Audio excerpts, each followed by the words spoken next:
Chers auditeurs, Dear listeners, bonjour. welcome to Comme d'Archi Podcast Season 6. Saison 6, dans le monde fascinant des architectes. And in the architectural projects. Je suis Anne-Charlotte Deponte, passionnée d'architecture et docteur des universités en histoire de l'archi. I am one of the spokespersons of Anne-Charlotte, who is a PhD in architecture history. Merci Thank you d'être avec moi aujourd'hui. to be with us today. Et And maintenant, now, lundi en français, place au talent. and Wednesday, let's talk projects. In English, of course. Bienvenue dans Comme d'Archi. Dear listeners, it's a pleasure to meet you today with Kevin Alter. Hello Kevin, welcome to Comme d'Archi. You are the principals of the American architectural Alterstudio. Your office is based in Austin, Texas, USA. Thank you very much for your presence for this remote Comme d'Archi interview. I'll start with an unusual question about taste. In France, gastronomy is a cultural fact, you know, and you are probably familiar with English director Peter Greenaway's film, The Belly of the Architect. So, you just come back from Paris too. Do you enjoy the pleasures of the table? What are your favorite dishes, and do you have any special memories to share about? Oh, sure. That's an interesting question. I often think that cooking and making buildings is not radically dissimilar things.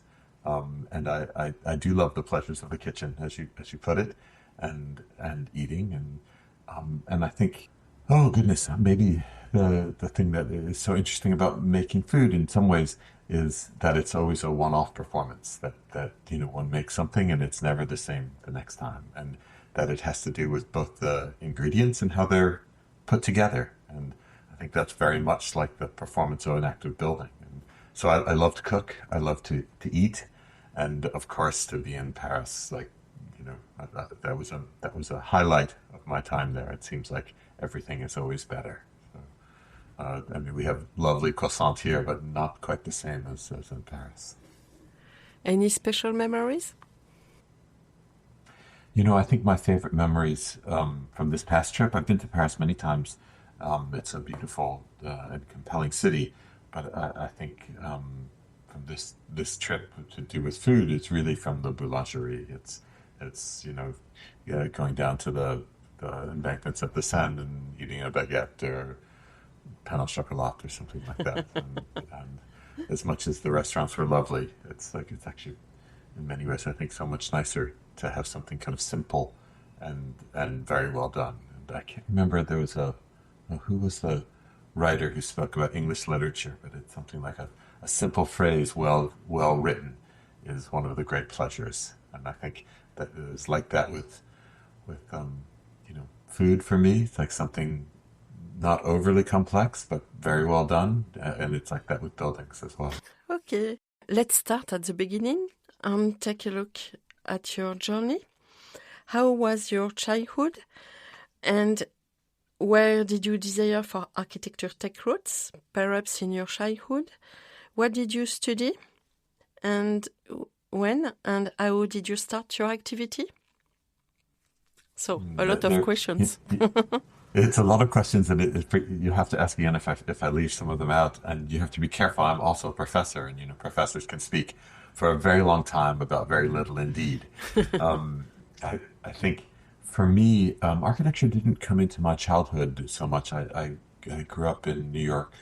I was born in New York City, and it's a very powerful place. My parents were both attorneys, although attorneys that did really interesting work. My mother was one of the first women to go to Harvard Law School. My father and my mother both did constitutional work. Really, they changed things and helped people for the better. And I think my interest in architecture in some ways evolved out of this idea of trying to do things that would be of some benefit and make some kind of contribution.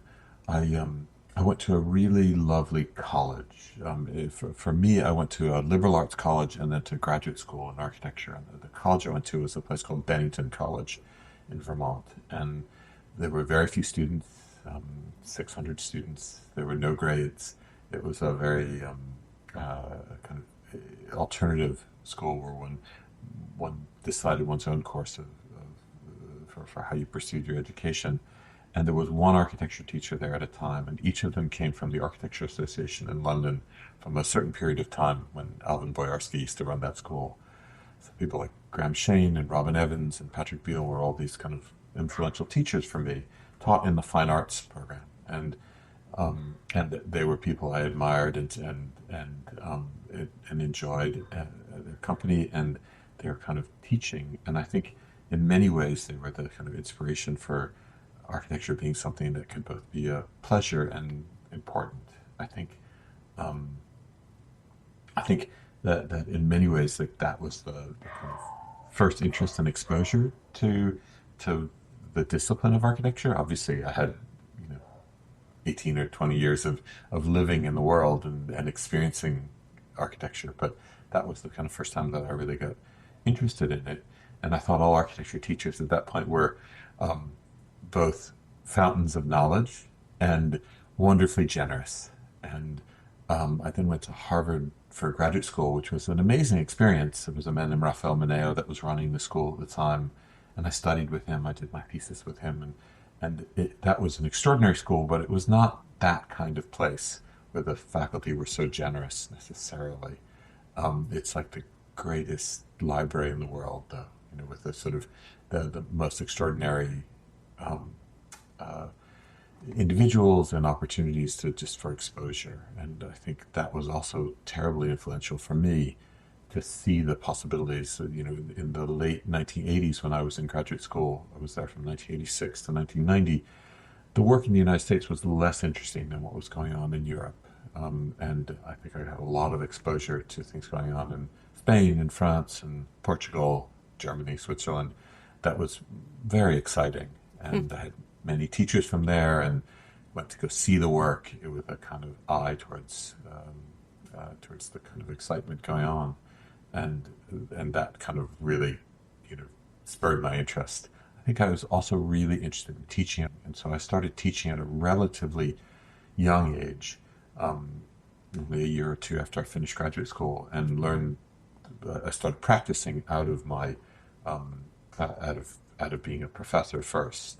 And I don't know what the situation is in France for professors, but in the United States, scholarship is a huge part of what we do. We teach, but then we also have to produce scholarship, and I write, and I've done all kinds of things like that. I've put exhibitions together and written about other people's work, written about different things. But really, I wanted to build in a way that would be fulfill the requirements for scholarship, be sort of better than what else was out there. And I think the practice evolved out of this idea of being a professor's work rather than just paying the bills, as it were. Thank you. One of my recurrent questions in Comme d'Archi is, do you feel today that you have accomplished what you imagined when you left school? Boy, for someone like me, that's a difficult question, because I think I'm always disappointed with my own accomplishments. I'm proud of the work that we've done, but I think one always has aspirations to be more significant. And I think I have focused so much of my practice on a certain kind of architecture. I do a lot of single-family houses, villas, things like that, and I do them in many ways because, partially because it's what people have asked me to do, but in a large part it's because people really care about their homes. And I've done other things. I've done some institutional work. I've done some multifamily housing, and I love doing that work as well. But the thing that's been so satisfying about doing single-family homes is because I think my clients really care about everything about the building, because the details will affect them. All these things that I labor over, that I sweat over, and in the office we spend lots of time thinking about and trying different alternatives, really matter to them. And it's been very satisfying in that way, working with my clients and my colleagues, my partners in the office, the people I work with, my colleagues in the office, to find ways to make the buildings as good as we possibly can. And then people really seem to appreciate that when they recognize the effort and the accomplishment. Had I been more deliberate about the kind of practice I would be doing, I think I probably would have made more of an effort to do some other work as well. For example, we're just starting a Montessori school, which is a lovely project. It's certainly not going to have the same budget, so I would say per square foot or per square meter, but it's something that will be very impactful, I think, on the people, the students and the faculty that teach there, the staff. And so I'm excited about doing that kind of work as well. I mean, I always want to be doing single family work, and I think a lot of the great innovations in architecture, certainly in the modern movement, happen through individual houses. It's nice to do some other things as well. And so, but in a funny way, to go back to the beginning of your question, I don't think I began with a great ambition to do certain things. And I'm not saying I've always practiced mindfulness, but I really enjoy the work that we do. And I think it's a great privilege on the one hand to be able to draw something and have it built. I mean, I've still been doing it for many years now, and it still feels like a kind of great and special privilege every time, we've drawn some lines and then someone casts it in concrete or constructs it out of steel and timber. And on the other hand, it's a great privilege to be a professor and teach students that really want to learn. And I feel like having a kind of hand in both worlds makes me a better teacher, and it makes me a better practitioner. And so I'm happy with my lot, I should say. I like the things that we've done, but one always wants to have a larger consequence. Thank you very much. Amazing. First, about the architectural projects, can you precise the kind of projects? How did you get your projects? What can tell us about the program size, the way you treated both the space and the relationship to the environment? I think for me, it's hard to say what's an emblematic project because I feel like each one is important. They're like one's children, that each one is yes, significant and special, and we've done a lot of buildings, and I love them all. Some are more successful in some ways than others, but they're all special to me. I think I've never paid much attention to being how does one say in France, like a businessman. Like I've never thought about how one gets work per se. We don't do any advertising or marketing. We now have an Instagram page, which is like really lovely. It has a lot of followers, and it's lovely to see when people react to things. But that's about as far as we've ever gone towards marketing. And I think most of them are architects and contractors that follow us anyway, but not rather than potential clients. But the first things I did in Austin, I did the end of the 1990s. I did a house and an addition to a house. I renovated a house into a very modern addition, and I think at that time it was quite an unusual thing to do in Austin, to do something very modern with flat roofs and glass coming to the corners and things like that. And for one reason or another, those projects won some awards and people started to notice them. And then I've just been fortunate where people reached out and wanted to do more. And I think it's one of the problems doing single family homes that often aren't so visible. So I don't really know how people find us and how we get our clients, but I'm very happy that they find us. And I feel also quite lucky that we've never had to convince people to work with us. I think by the time they find us, they've sort of been looking for something a little off the beaten path, a little more unusual, at least for Austin. And already it's a kind of select group of people. I think for the work, one always thinks of more recent work, but we've recently finished some houses, one we call the City Park Residence. There was one in Dallas, there's Highland Park, that there's a book out now from Highland Park, Alterstudio. They're special buildings in many ways, I think, for me, because on the one hand, we really do think of ourselves as modern architects, as continuing the legacy of modernism rather than contemporary work. And by that, I mean that the kind of principles of modernism, the kind of forthright interest in how things are made and what they're made out of, is important. The ways in which a building engages its circumstance, the particular sites and places and cultures of a given place, and the way in which the buildings act as a kind of frame for living rather than as an object to look at. So I was just at Frank Gehry's Louis Vuitton building, which is a really interesting building. It's quite an accomplishment to the Foundation Louis Vuitton in Paris, and it seemed important to see it. I was really there because I really wanted to see the David Hockney exhibition, which is extraordinary. Such an amazing retrospective, and one can't help but admire the kind of accomplishment from building something as extraordinary as that. But I'm less interested in that kind of display of extravagance. And for me, I'm really interested in a building that is more like what you might call a primed canvas. And I don't know if it's the same word in French, but when a painter begins, they often prime a canvas by painting it white so that the marks show in a way that's really compelling. And I think of our buildings in that way. They're not background, but they are like primed, so that when the shadows from a tree are cast, against the surface, it really becomes something beautiful. Or the way you live in a house becomes really the subject of it, rather than what the object looks like. Like, I try and do beautiful things. Don't get me wrong. Like, we spend a lot of time fussing over our details and things like that.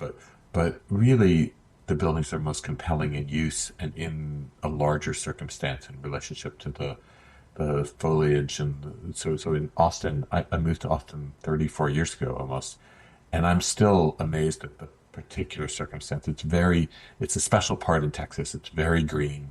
There are these incredible trees. They call them live oak trees, and they're deciduous in that the leaves fall, but they come right back. So they seem like evergreens. They have leaves all year round, and they're often several hundred years old. I'm looking at one up my window at the moment.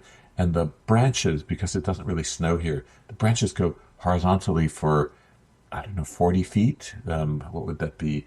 13 meters or something like that. And they're tremendous, and they're all twisted and turned. And so I can't do anything as beautiful as that, but I can make a building that will frame that. And that the kind of way that the light comes through and cast shadows will make the house so fantastic. And so we really try and do buildings that engage the physical circumstance as well as the cultural one. The Highland Park house that I mentioned recently, just a few minutes ago, the circumstance wasn't so interesting in and of itself. Like, there were no trees on the lot, and it's in a beautiful neighborhood, but it wasn't a kind of one with a great view or anything. But they had a tremendous collection of art and are really interesting people, and so the house really is a kind of frame for the way they live. And I like to think of modernism that way. I think the West, particularly in America, much of it sort of misunderstood modernism as just about simplicity, or minimalism was just about clean lines. And for me, it's more like a frame. So I think my favorite architectural drawing, I don't know if you know this one, but it's in the Museum of Modern Art in New York, but it's from Mies van der Rohe, and it was for an unbuilt house in Wyoming, I think. And it's just a photograph of the most incredible mountain landscape. And then it has just a few lines for like the floor and the roof and the column here or there, and maybe a window volume. But you really understand there that Mies was trying to make a building that wasn't like the Frank Gehry building, like something to look at, but something that would frame an environment in a way that makes it the most compelling. And I think that's what we try and do as well. And so like in the city park residence that I was mentioning, it's in a beautiful circumstance. It has incredible views of the city, but also of the river, and then it's on a hill, so it has this very intimate landscape. We work with a very good landscape architect there, a man named David Hocker. So it's always a contrast between intimate, intense views and then very long, beautiful views of the city and the capital and things like that. And so the building is kind of gets its shall we say, its interest in how it engages all those circumstances, as opposed to the Highland Park one, where it engages its immediate circumstance and the way in which you live in the building and the art, but it's all things that we've brought there, us or the same landscape architect, David Hocker, and who did a fabulous job, and the buildings all, in a way, are intertwined with circumstance and life in that way that I find really, immensely interesting. And every time I go, then the buildings look different. In the spring, it's different than in the winter. And while I know things look different everywhere. I feel like ours really are much more affected by, like, when the flowers are out, and I think that's a really nice way to think of architecture as part of a larger continuum as opposed to a standalone piece. Okay, wonderful, good. And how are the Alterstudio teams structured? And How are my about your team teams? structured? Yes.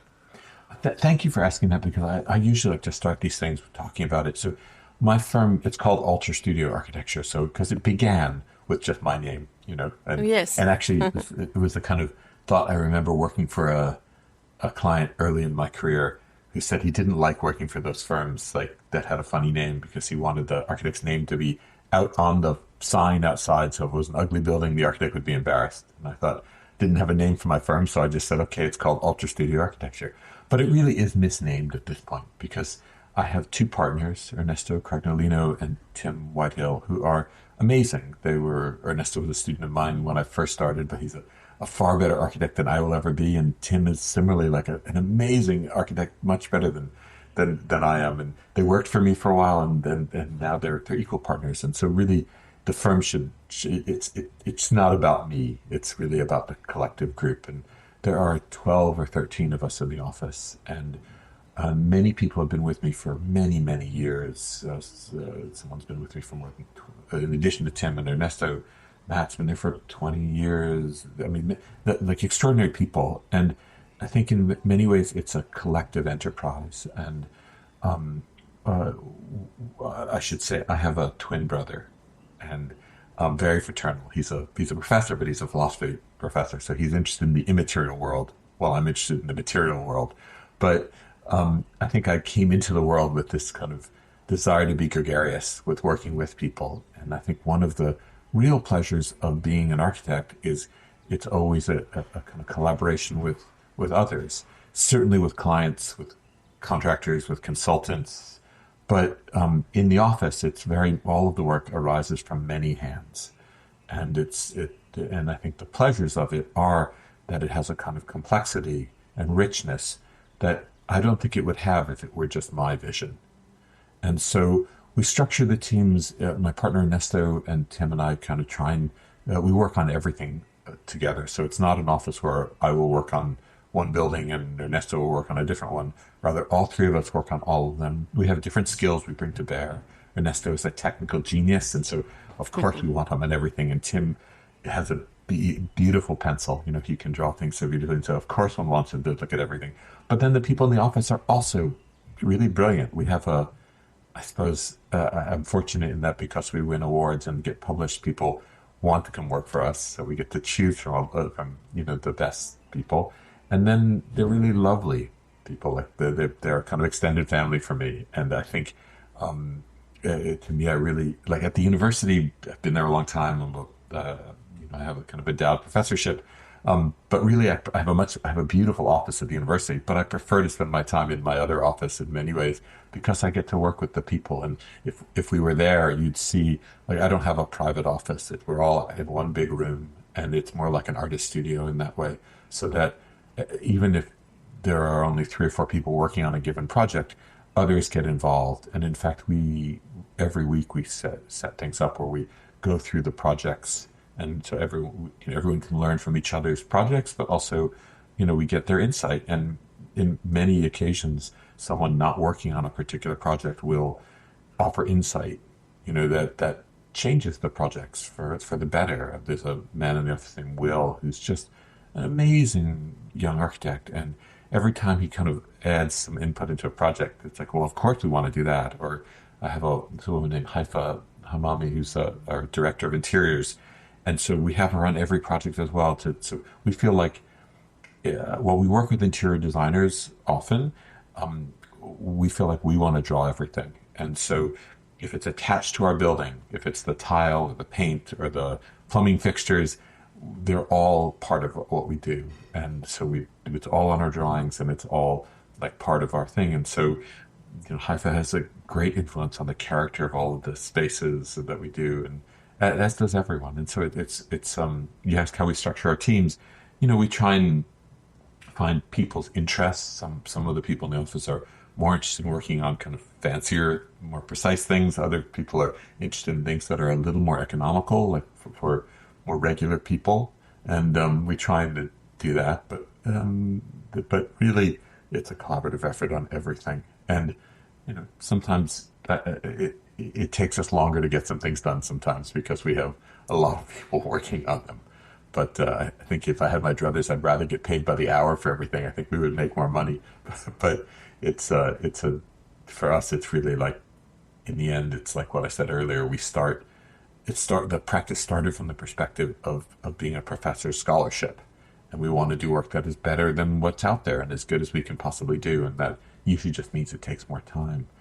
I don't know, in France, maybe there is a more clear set of expectations and a standard of care for an architect, but in the United States, there really isn't a clear standard of care.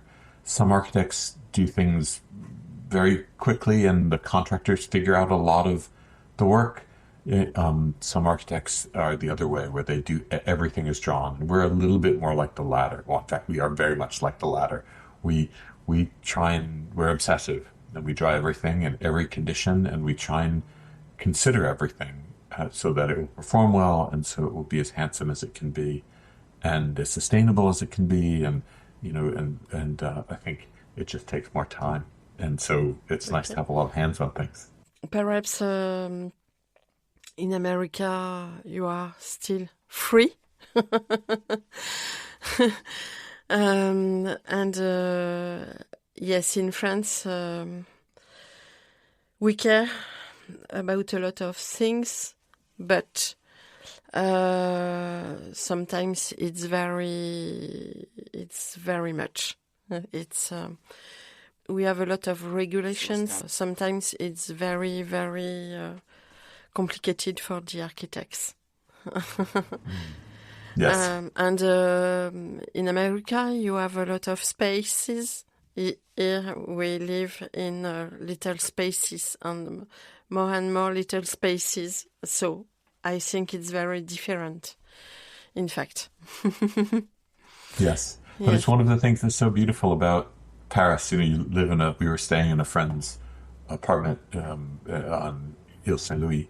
And, it's a beautiful, lovely apartment. But clearly, you sleep there, you might have breakfast there, but you live in the city in a collective way. And yes. It was so beautiful to see how the entire embankments were, covered with people having picnics and parties. And I was there with my daughter, who's recently finished high school. And it was so lovely to see, just experience that it's a different way to live that is very compelling.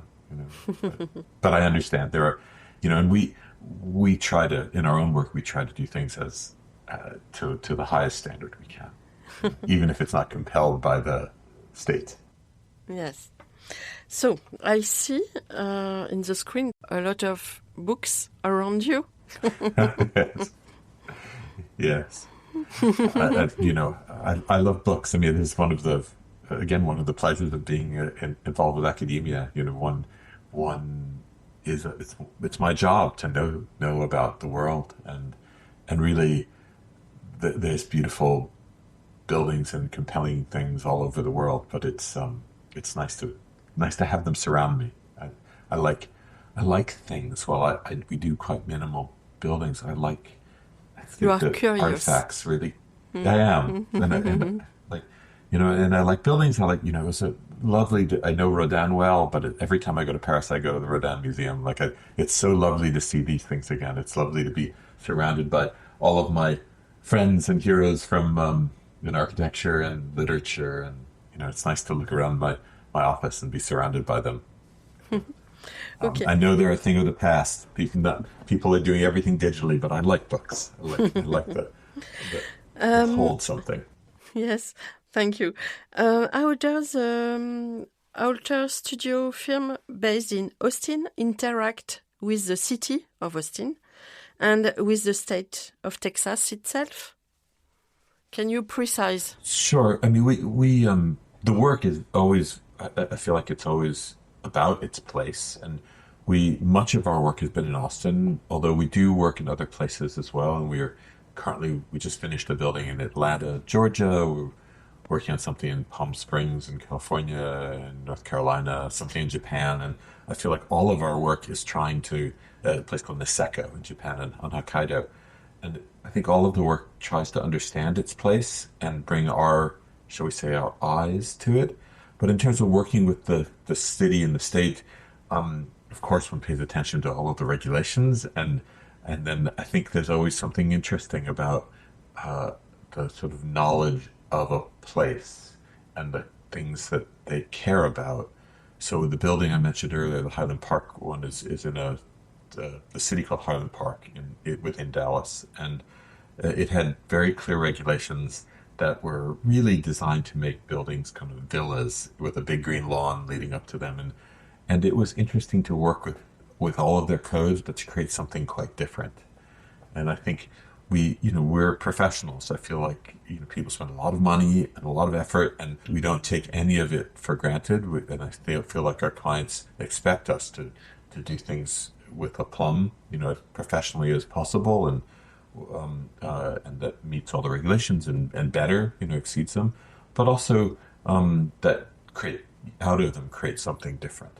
And I think, in that way, we try and pay a lot of attention, and learn what we're trying, being asked to do. Maybe I'm misunderstanding the question, but on the one hand, we try and do things that are very much engaged with their circumstance, if it's the state of Texas or the city of Austin, or if it's in Niseko. I mean, here we very rarely get snow. In Niseko, they have 3 meters of snow that stay all winter long, and it's a seismic area. So it's a very different kind of place. But I feel like I want the building to feel like it is of that place. There's a famous architect, a lovely man in Australia named Glenn Murcutt, who is famous for saying, and perhaps you know him, I don't know, he won a Pritzker Prize some years ago, but he's famous for saying he doesn't ever want to work outside of Australia because he really knows that place. And I feel quite differently. I feel like I love the place that I live in, and I know it well, and I like working here, but I also feel like our perspective, the way we see things, is often what makes the work more interesting when we go to a different place. And that perspective, I think, is in many ways one of the things that's most important about an architect. Certainly, one needs to know how to do things well, but I also think the vision that an architect brings to a place is similarly compelling, and important. And so we like to take the vision we've developed and have it look at other places. Thank you very much. What do you think is the perception of French architecture by American professionals? Visible, invisible? And what about you? It's funny. I think one is always a product of one's place and the way that the things that one sees. And so I'm 60. I just turned 62, and so I've now lived through the era before there were computers, or before there was the internet, and now very much have lived with the internet and Instagram and all these things. And it was very different years ago. I felt really fortunate going to Harvard because Rafael Mineo, as the chair, had all of these European connections. Of course, he's from Spain, and it was very focused on Iberia, but also, all over Europe. And that was a tremendous influence. And while other schools, had, people didn't see that, they saw something else. Now one can see things from anywhere, and that's a great pleasure. The fear is always they see it all superficially, just what an image looks like. I think, and so I can only speak to my own experience really about, France and French architecture. I think, sadly, I feel like too many people just see it as like an image and then it goes away. But I feel like, for me, it's like it's a kind of important touchstone. Like from, the older things. That building I was just staying in was built in 1640, and it's incredible. It's a little apartment with an enormous oak beam that runs through it. Because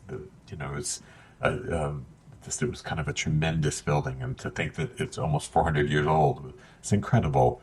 but I mean, I love the Eiffel Tower. I love so many things. But I think from my perspective, what's so interesting about French architecture is the degree to which, on the one hand, it can engage its history. I mean, Paris was a city that, unlike Rome, was never sacked, right? It was never like radically changed, you know. And I mean, I guess in World War II, was World War One, but it's been continuous, and I feel like like this living simultaneously in the modern world and in the ancient world is just a great pleasure. And I feel like one can go into an older room and feel the pleasures of interiority, you know, or one can go to the Maison de Verre and feel like the pleasures of living in something that is all about modernity. And I feel like that simultaneous condition is so powerful there. I also feel like, how do I say this? I'm really interested in fashion. And I feel like Paris obviously is the high point of fashion for the world in so many ways. And I feel like the way in which architects have historically paid attention to interiors, to them being stylish in the sense, not in a superficial sense, but in the way in which style just it enlivens, enriches one's life, is so powerful and palpable there. And I feel like so much of architecture, particularly in the States, is interested in a kind of logic. You know, will that be better? Will it perform better? Is it more sustainable? Does it make sense? But you have right. Yes, you have right. Yes. You have miss. Yes, of course. And they were amazing and stylish too. But I feel like people misunderstood Mies, and they misunstood right. They thought of it as the way they would talk about it, like form follows function. It's not really what that stuff is about.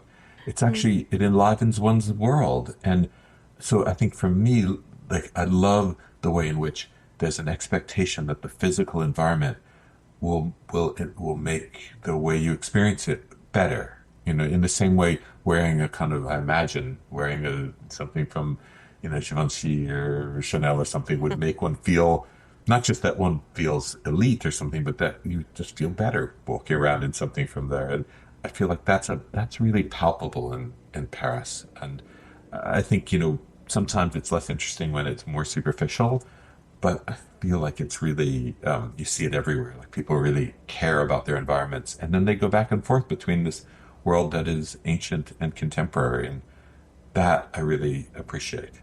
Okay, thank you very much. Today, the balance of the world seems very precarious. However, architects develop long-term projects. What do you say to yourself each morning at the beginning of your day to continue tracing the path? I mean, every day is different, but I think architecture is hard, and there are unexpected setbacks or difficulties, and, it's so much money, and tensions can be, sometimes things arise that are difficult or unpleasant, and I feel like it is too easy to be pulled into a kind of argument or to react too quickly to difficulty. And I think I try, and if I say something to myself each day, it's to try and understand, or to try and give space for other opinions, and not to give it so much credence that one has to argue with it always. So I feel like the world is richer by it not just being singular, not just being a single voice. And so I try and remind myself that even if something immediately might seem difficult, it's worth spending a little bit of time thinking about it. And I certainly argue with people, and I will, sometimes have difficult conversations with contractors or clients or things. But I feel like what I say to myself each day is to try and approach every project and every problem and every conversation with, on the one hand, thoughtfulness, and on the other hand, kindness. Because if I value one thing really above most everything else, it's kindness. And I know, you never know what happened in someone's day and what's making them react. And they may have had a terrible morning or something. And I feel like accepting them at face value sometimes just makes situations harder. And I try and just be generous with the way I, react, and to to think about where things are coming, where another perspective is coming from, and then to see how we can work with that. And so, for example, I had a very good friend. He passed away some years ago in Canada. A lovely architect named Peter Cardew, and he was a great architect. And he would start his projects with like really wanting to, being very insistent that the contractors pay attention to everything that he's drew. And well, we want that as well. I tend to try and start each project when we meet with a contractor or a consultant to say, like, are you ready for a challenge? How can we be a better team? And while we are opinionated and we certainly try and do things as well as possible and tend to think we know better than most, we also try and be generous. Okay. And I think architecture is inherently an optimistic venture. Like, you wouldn't build a building if you weren't looking to make the world better and, people's lives better and things like that. And I feel like the more I can do to steer the conversations towards a joint effort that is optimistic, the better it tends to come out. Mm-hmm. How could you enlighten someone about the world we live in? It's a really interesting question. It's an interesting word, enlighten. And to me, it's a very powerful one. I think when I first, in college, I really studied art in many ways. I did math as well, but I did ceramics, and I did, and I think the way that architecture is often thought of is as a beautiful thing, like a sculpture at a larger scale. And while I'm interested in beauty, really the most interesting thing about art is, I think, the way it enlightens people, the way it makes people see the world in a different way, and hopefully a better way. Mm-hmm. And to me, that's the most interesting part of architecture. I had we did a house, the Cuernavaca residence, some years ago, and there was a very interesting architect from Colombia who came to visit, and he wanted to see the building. And we went out. We spent a couple of hours there. The clients had left us a bottle of wine. They were very generous, and we just spent some time there. And when we left, he said, "Oh my goodness, I had such a good time. I forgot to look at the building." Mm. And I thought it was actually one of the most interesting things someone said to me, that the building was more just a beautiful environment to live in than to something to look at. And I feel like the most interesting art, if it's a painting or a building or a book, is that when you've seen it or read it or experienced it, you see the world slightly differently. And I feel like to enlighten people, I think it's more just to focus one's attention on that being the goal, that somehow the tree is always there, but through the building, one appreciates it so much more, the way it's framed. And I think it's, I don't have a particular perspective. Well, I do, but that I want to impose on others. I have my own.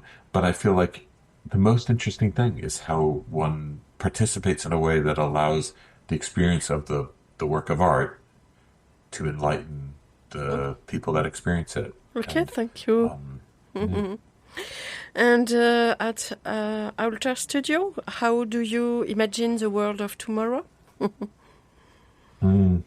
Optimistically. It's always better, and the world of tomorrow, I mean, I have my own fears, but I don't come with prejudice. I mean, I'm not particularly interested in AI, but I think it in the end, hopefully it will make things better. Like I'm not particularly interested in I'm interested in buildings, and I'm interested in landscapes and living. And I think one of the things that is so interesting about the world of tomorrow is that more and more people are aware of the possibilities, probably through the internet. So I was just in Paris. Obviously, we've talked about this, and I'm always shocked every time I go to Paris that the lines to get into the museums or I went to Shakespeare and Company. And I remember going as a 20-year-old, 22-year-old company, and there was a line to get in. And it hasn't changed. It's just, but the world has changed. The world is aware, and I think that awareness raises people's expectations. I mean, in previous years, if one grew up in a kind of suburban condition and wasn't aware of the possibilities of architecture, how could they ever ask for something better? Mm. But I think that one of the great hopeful things about the contemporary world is one can live, far from beautiful things and still desire them because one can be made aware of them through, you know, through looking at an Instagram account. So I'm optimistic in that way. Good, very good. What advice would you give to architecture students today? Well, I give a lot of advice to architecture students on a daily basis, I think. I think in different ways. I mean, one thing for students, really you learn more from your colleagues and from the things you look at and from your professors. I mean, I like to think I have a big influence, but it's the people that you spend your time working with and, you know, so that you surround yourself with that are so important. I think my primary advice is that architecture is part of a larger condition, and the thought because it's a discipline, it tends to be thought of as like parenthetically removed from the rest of the world. But really, the thing that's most interesting about it is part of a continuous condition, of a social condition, a cultural condition, a physical landscape condition, a larger societal one of, you know, sustainability and things that will make the world better and not hurt the world. And I think seeing it that way, on the one hand, is enriching because it isn't just up to you, and on the other hand, it's liberating because it isn't just up to you. It's not just about making beautiful things, but it is also about making beautiful things. And I feel like there is this sort of funny divide between architects that make crazy beautiful things but are isolated, and ones that care about the environment and things like that, but the things they make aren't so beautiful. You know, for me, like the most sustainable building is, you know, or like, I don't know, a farmhouse in the French countryside that's been around for 400 years and used in different ways because people love it, rather than because it, you know, has met certain energy codes and things. But in terms of advice, you know, the other part is, I think it's a profession that is best when it is approached optimistically, and I think one has to find one's own interest in it. Like, it's large. There's so many, you always learn, and you can always feel overwhelmed by the things you don't know.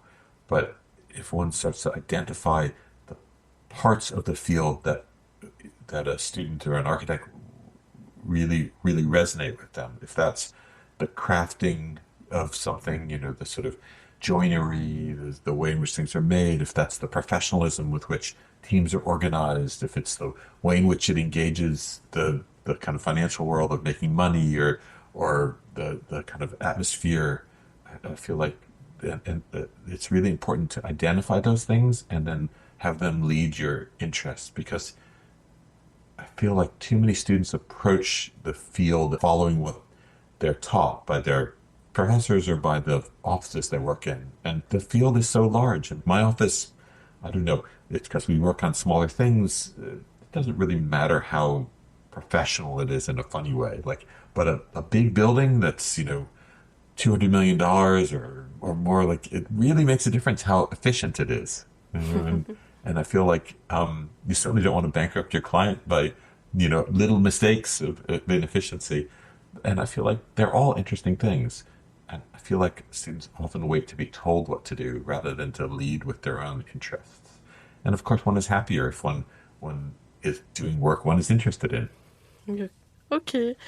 Thank you very much. A last word to conclude? Oh, I don't know. I mean, I think, you know, it's a great pleasure, these things that we do. And I feel like it is a kind of privilege to build a building or to work on an interior. And I mean, sometimes I like to go back to thinking of Paris and fashion. Like, I don't own a bespoke suit, but I imagine part of the pleasure of having a bespoke suit made for one is not just because it fits better, but for the whole process of making it, you know, for enjoying the tailoring, the going back and forth, the kind of interaction with the people making it. And that somehow the every time one wears it, I imagine that is part of its legacy, the sort of way in which it came into being, that it wasn't just something one bought, that it was made for you and that people cared about it and put effort and skill. And I feel like buildings are very much like that. The way they come about, the way they're made, who makes them, the care put into them, and the thought that as an architect, we help to coordinate that whole process is a kind of incredible privilege. To use a different analogy, I think many times, architects like to think of what we do as composers for symphonies, one of the great arts, Yes. because we try and elevate what we do, and I believe that too. And a composer will compose differently for the Berlin Philharmonic than it will for the Westlake High School band. You want both to be better, as good as possible. But if you gave the same piece of music to a high school band, they would fail. Or if you gave a simple piece of music to a philharmonic, it wouldn't be as good as those incredible musicians could perform. Mm-hmm. And I feel like much of what we do is not just manifesting our own desires, but looking at the circumstances in which things are going to be made. Do we have incredible craftspeople that are involved with making these things, like the musician? Or are they regular people that we're going to try and do something that will be terrific with the skill sets they have? And so on the one hand, I feel like I like to be an architect. I like to think of architecture in that way. On the other hand, I like to think about them, with the music analogy, as like a conductor. So on the one hand, we're composers. On the other hand, we're conductors. And part of our job is, like, a conductor doesn't just keep time, right? They try and get the best work, the best performance out of each and every performer. And I feel like that's a really undervalued part of what we do as architects. The way we draw things, the way we design things, so that every craftsperson building it, every consultant, every client gets to have their best effort in this. And I think we get to conduct that. And that is, you're asking about advice to students, like, that's not something you really do in school. Like, in school, one is always asked, what do you want to do? Charlotte, what do you want to do? And it suggests a way of being an architect that is all about the manifestation of the architect's desire. And to me, I think that's a mistake. To me, I think my desire is part of it, but really, I like that role of being a conductor, of how do I get the best from everyone to create something that would be richer than just my own desire. And it's, to use another analogy, it's a little like being a parent. How one, it enriches, guides, pushes, and then lets go, like lets a child kind of develop on their own, so that they can be the best person they can be. And I feel like it's such a privilege to get to work in that way. And when one thinks about the field that way, it is liberating. Mm-hmm. I think when one thinks about the field only as something like, how do I get what I want? You always feel like there are roadblocks in the way. There are always things tripping you up. But when I think about it as, how do I encourage? How do I guide? Mm-hmm. I think I get better results, and I enjoy it more. Okay, I love your conclusion. As my grandfather was an organs maker, so. Is that right? Oh, yes. Amazing. Yes, amazing. And he worked about the Notre Dame organs. Yes. Oh my goodness! He was a famous organs maker. Yes. So what a legacy! But your conclusion is perfect. Okay, good. I'm glad. And thank you very much for your generosity. You give. It's my pleasure. A lot, and thank you very much. Thank you. I'm excited that you to learn of your interest, and happy to share my thoughts. And it was lovely to virtually meet you in this context. So I'm sorry I didn't meet you in Paris. Perhaps next time. Yes.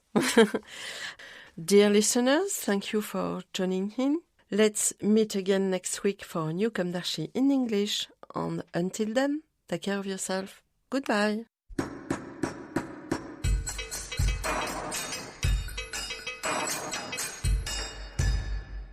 Thank you for listening. And thanks to the sound engineer who was collaborating with us today. Don't forget to tune in to our previews on Instagram at Comme d'Archi Podcast. If you enjoy this podcast, don't hesitate to promote it by giving it 5 stars and a little comment on Apple Podcast or on your favorite podcast platform. And above all, subscribe to listen to all of our episodes for free. See you soon, and until then, take care of yourself.